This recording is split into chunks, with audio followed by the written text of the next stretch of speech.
All right, we're back again for more discussions. Now, John, you must be really bored. yeah, well, we're going to talk about styles of play and maybe tactics to deal with those types of play. Now, Jay and I were discussing the basically four styles of play. We have a serve and volleyer first, and that is otherwise known as a net rusher, someone who likes to come in a lot. Coming in off the serve, usually off the first serve, but second serves are also open game.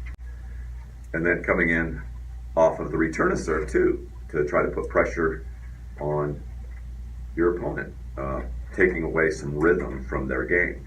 Now, Jay, if you face a serve and volleyer, an all-out net rusher, what are some tactics you can use? Well, one tactic you can use is trying to return the ball low. Another tactic you could use is actually lobbing as they come in, because they're coming in so hard running. If you can lob them deep enough, they have to then change direction. That's a harder play for them. Mm-hmm. What do you think, John? Anything you try to do when they're serving and volleying? What I like to do is on the return of serve, I would in doubles or in singles, but hit a firm return. Maybe going at their feet, but I don't want to risk clipping the net. So I'm going to try to get the ball to them in that first volley area around the service box line where they can't put the ball away. They're going to have to hit a volley back. And then that second ball I get, that's when I'm going to attack either with a lob or maybe a slice low. Yeah, or a low slice or a softball. Trying not to give them any shot at a put away if that's possible. Really going to try to test their smash too. Yeah. If they don't hit a successful smash, I have a solution for that style of play. Yeah, you talk, John, a lot about in your lessons how when people come in and they make a split hop or a split step to maintain good balance. And I think when they are returning, sometimes even going through the middle can cause that volleyer to kind of stretch and be a little out of position. Mm-hmm. I think that's always a good play to hit it through the middle too. Yeah. In singles, one of the things I like to do on the return if they're serving volley is to go ahead and go down the line, just block the return down the line, and that's a good way to throw them off their center. Yeah. And then look for a weak reply if they come cross court with the volley. There's a big opening again down the line. Hey, there's Brian Rosenthal right there. Hey, there he is. Yeah. Yeah. So, John, what is another style of play? Counterpuncher, otherwise known as the pusher. Pusher, yes. Okay. Why are you looking at me like that, Jay? That's one of my favorite styles of play too. Me too, man. Yeah. When I growing up, I was always on the baseline trying to pass people. Yeah. It's different now. And I don't have the energy to stand out there all day, so yeah, I gotta try to win the point quick. How do you play a pusher? Man, great question. Why don't we ask Brian that question? Let Brian come in and answer that question. Okay. Okay. Should I unlock the door? Yeah, unlock the door first. Okay, hang on. We got a special guest here, Brian Rosenthal. Brian is a member of the U Club. I'm here to try to make you money. He played at NC State during Come on over here. Brian, oh my God. Yes. Brian, Oh, wait, you can take what my years spot. were you at NC State on the tennis team? This live? We were live, yes. Oh my goodness. Yeah, thanks for coming over. Wow, what an honor. I was there 1998 to 2002, and I'm representing Georgetown today, so I apologize about that, state fans. Okay. And we were talking, one of the questions we had, maybe you can answer, we're putting you on the spot, is how do you play against a pusher? What would you... Counterpuncher. Yeah. Counterpuncher. Counterpuncher, pusher. Yeah, pusher, counterpuncher. The first thing I'm going to do is I'm going to force him into the net, or I'm going to find a way to get to the net, because it's very frustrating to go toe-to-toe on the baseline with someone that continues to counterpunch, continues to push. So my two strategies, bring them in, find a way to pass them that net, lob it over their head, or you find a way to get to net to end the point early. God, those young kids are bright, aren't they? Man. Get out of here. That's beautiful. Isn't that beautiful? Oh, That was awesome. Yeah. Next quick question. Who's going to win the NC State Notre Dame game? Wow. I feel like Lee Corso here. Where's my? Yeah, you need your hat. Listen, the weather is obviously a factor tomorrow. It provides an opportunity for one of these pretty weak defenses to crumble, and it will be Notre Dame who crumbles. Nice. The Wolfpack will win. They're going to win by 9. It's going to be a surprising, easy victory for the Wolfpack. Okay. 30-21 final. 30-21. Mark it down. Wow. Mark it down. Okay, sounds Write good. that down. Yeah, 30-21. Brian. Wow. Brian. There you go. Where's my gear? Where's my Wolfpack gear to put on like horse? Yeah, you need the big wolf. Right. And I'm also endorsing. I'm here to order some Adidas Boost tennis shoes here at the Tennis Pro Shop. All right. Here, this is for you. Yeah. This is for me. Here you go. Wolfpack, baby. Yeah. I have the Adidas Boost running shoes, and I looked on Tennis Warehouse. I couldn't find them, so I'm here to work with the staff, Yes. wonderful Pro Shop staff here, to charge my member account and find a way to get them on from it because I want lighter tennis shoes. So Yeah, I want we're the gonna- Adidas Boost. We'll help you out. What size do you wear? 11.5. Hey, so do I. There you go. Look I at have a that. pair sitting at home. I haven't worn in a couple months. I'll take it. $20. That's All right. it. Cool. Sale. And I'm buying So- this as well. So. All right. Wow. So what's another style of play, John? Did we finish? Did he answer? He How answered would the you do? pusher. How would you play against a serve volley or net rusher? How would I compete against a serve? Well, if they have a big serve and they're very effective with serving and volleying, you got to play a little defense. Okay, you have to find a way to shorten your backswing, get a lot of angles going with short backswings.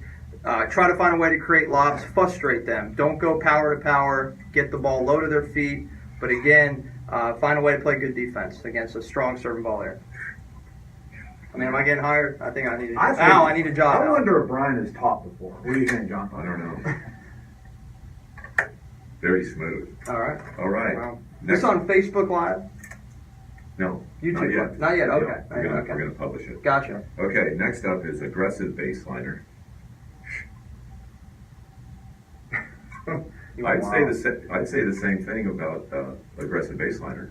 It's like playing a serve and volley. You have Yeah. Oh to yeah. find a way to Frustrate them. yeah. Mix it up, chip, slice, especially on the Say- clay. Change I up said the frustrated. Okay. speed, John. John, change up the speed. Change the speed. Yeah, the Jay, ball. yeah. 03 white. Very nice. This is Prince 03 White. Wow. Yep. Produced in I want to say Squirrel. 2005, 2006. Yeah, old school. Yeah. What's some sensation? We've just talked about. You missed our talk on stringing, Brian. What string do you use, Brian? I really don't know. You don't know? Okay. I let Jay White take care All of right. my He just drops stringing it off. needs. Okay, cool. I don't follow the stringing market Gotcha. as I used to as a former tennis teaching pro. I let the experts take care of it. I used to use Prince Topspin for probably 20 years though. So that's a synthetic cut. We talked about, John. You like synthetic cut, right? Yeah. Hey, whose show is this? I don't know. Sorry, John. Go ahead. Go with the Okay. next question. Did we answer the aggressive baseliner question? Yeah, we just did. We did. Okay. Yeah. Okay. How about the steady rallier? They're just back on the baseline, like going back a few years, but Harold Solomon, Harold Eddie Solomon, Gibbs. Harold Solomon, coach of Mary Jo Fernandez. Yeah. That is correct. Yeah. He would eat a Hershey's chocolate bar and drink a pot of coffee before every match. Oh, goodness. The guy was 5'6" or something like Yeah, that. what a They guy. called him Solid Solly. There you go. Yeah. All right, so just a steady baseliner, Yeah. kind of like playing Jay. I mean, again, you go back to what we talked about earlier, just finding a way to keep the ball in different positions, play a little defense, slice. If someone loves being at the baseline, you got to bring them in the net, or you get to net. End the point differently than going toe-to-toe than on the baseline. That's how I would approach it. And there's definitely, like I said, two key ways. Come in the net or get him into the net and get he or she frustrated by doing that. So, Brian, standing back on the baseline, just rallying wouldn't work. Against someone, No. and that's their asset? Yeah, Probably not, gonna unless work. you're better than him or Right, her. right. So basically, Brian has the same solutions for every style of play. Yeah. Just And go that's out there and because win. he's an aggressive baseliner. So I am an he aggressive Brings baseliner. his game. Yeah. I have very Jay, poor I don't know if I'd call you a rallier. I'd say you can be an aggressive baseliner too. But how would you classify your game? I have no idea. Just sometimes I like to come into the net. Sometimes I stay back. But Works the angles really well. It's got good touch. Yeah, good touch, good angles. I like specialty shots, behind the back, through the leg. Yeah. No, but that's what I would classify you as, probably kind of in between that aggressive baseliner. Well, you have the ability to be the aggressive baseliner, and Right. Lately in doubles, I try to serve and volley. right. Just because I feel like if I have to stand back and hit 3 ground strokes, why not get up there with your partner and make your opponent hit a tough shot? Mhm. And usually, if you can get up there first, it does work. You miss some, but over the course of the whole match, they're going to miss more. Mhm. Nice. Here's a question. All right. To me. To Both you of them. guys. Okay. All right. Besides your dad, who was the biggest influence on your tennis career, or mom? Yeah. Mom or dad? Who's the biggest influence on your tennis career? One of my first coaches, his name is Lawrence Sagel. He's been director of tennis at Del Air Country Club since 1991. He turned me on to my first ever changing of forehand grip, which was from continental to semi-western at age 11. And I thought that was it. That's how I learned how to be aggressive. That's how I learned how to hit topspin.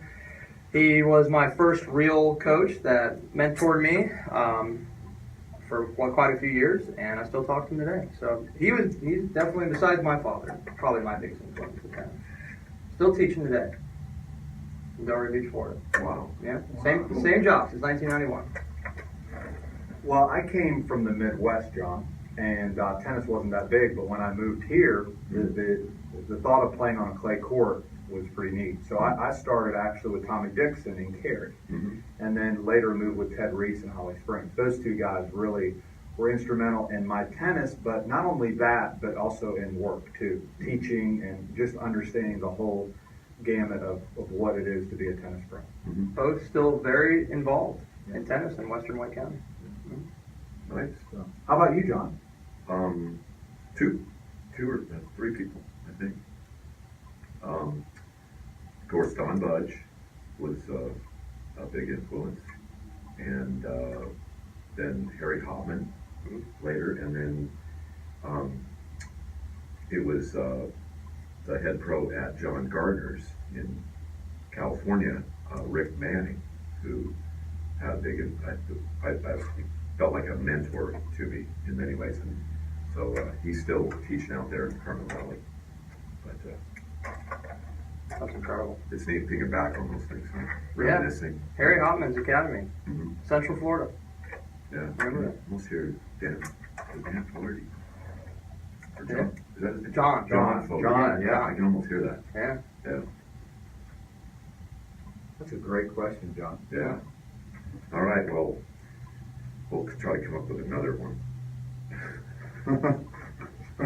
All right. You guys stay safe out there. Remember, stay off the roads. I may need to use them. Hold on. John, one more question. I've gotten the John French, NC State, Notre Dame football prediction for tomorrow. Be honest. And John, don't say you don't care, please. John, we're putting you on the spot. Wolfpack.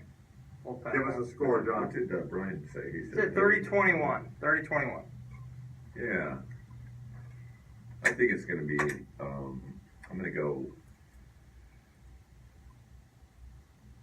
8-7. 8-7. 8-7. State goes for 2. Yes. Or a safety and 2 field goals. So there you have it. Awesome. Yeah. Go Pack. Yeah. Jay, your prediction?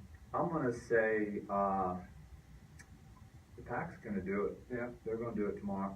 Score is going to be, I'm going to say 20-17, the Pack. In the muck. In overtime. In the muck. Okay. How about one more prediction? Carolina, Virginia Tech in the rain. Any thoughts on that? For our Carolina members here. My wife, Michael Ball. Let's see. What was yours again? 2017 overtime. OT. 8-7. Okay. 8-7. All right. And Brian was? I was 30-21. 30-20. So John has the under, whatever the total is. I can tell you. There we go. You're not going to be doing Oh, anything man. in this. It's going to be a mess. But I think Carolina at home, I predict they will win by 14 points Oh, over wow. VTech. Yeah. I think their offense is too explosive. And I think their defense will get better as the year goes on. Yeah, that's going to be a fun game. Carolina's hosting State the day after Thanksgiving, Black Friday. I'm going. Awesome. Yeah. And let's enjoy this week, fellas, because next week we go to Death Valley, where the Clemson Tigers will be right waiting for us. So anyway, let's just enjoy the day, John. Yeah. All right, free lessons at 2 p.m. today. Yeah. Stay off the road. You guys, take care.